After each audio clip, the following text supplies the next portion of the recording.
আসসালামু আলাইকুম ওয়া রাহমাতুল্লাহি ওয়া বারাকাতুহু।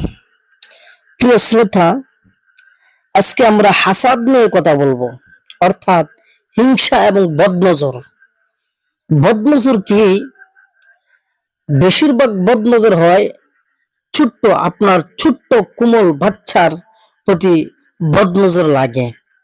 দেখবেন, বদনজর লাগার পরে মানুষের কোনো কিছুই আর মজা লাগে না, এমনকি তার শরীর স্বাস্থ্য আস্তে আস্তে কমে যায়।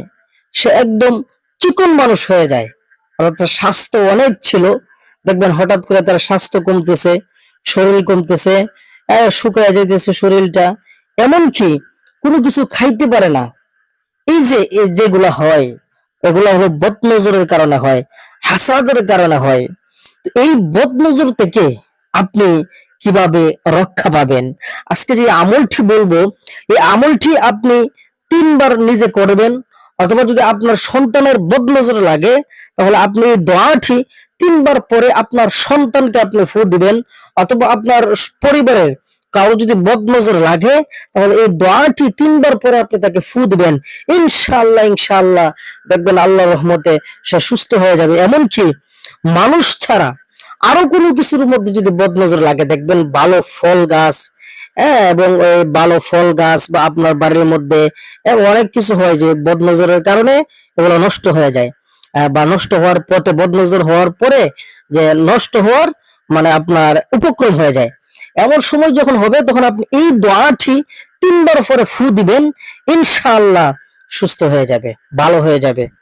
তো মূল কথা হলো, সবচেয়ে বেশি প্রয়োজন যেটা হয় সেটা হলো সন্তানের প্রতি, আপনার ছোট্ট কোমল সন্তানের প্রতি বদনজর লাগে, তখন আপনি এই দোয়াটি আপনি 3 বার পরে ফু দিবেন। দেখবেন ইনশাআল্লাহ ইনশাআল্লাহ সুস্থ হয়ে যাবে। বদনজর কিন্তু ভয়াবহ একটা মারাত্মক রোগ। এই বদনজর থেকে আমরা সবাই বদনজর সম্বন্ধে আমরা জানি। তো আসেন, এই দোয়াটি আমি আরবি পড়ব, এবং আরবির উচ্চারণ আমি আমার স্ক্রিনে দিয়ে দিব, আপনারা সেখান থেকে শিখে নেবেন। অথবা আমি যে দোয়াটি বলবো, এই দোয়াটি আপনার মোবাইলে আপনি বাজাইতে পারেন, বাজিয়ে আপনার সন্তানকে শোনাবেন, ইনশাআল্লাহ অনেক ফায়দা হবে। দোয়াটি হলো, বিসমিল্লাহি আরকিক মিন কুল্লি শাইইন ইউযিক ওয়া মিন শাররি কুল্লি নাফসিন আও আইনি হাসিদিন আল্লাহু ইয়াশফিক বিসমিল্লাহি আরকিক। এই দোয়াটি 3 বার করে ফু দিবেন, অথবা আমার রেকর্ডটা বা ভয়েসটা আপনি শোনাইবেন। দেখবেন ইনশাআল্লাহ বদনজর আক্রান্ত মানুষের অনেক ফায়দা হবে। আসসালামু আলাইকুম।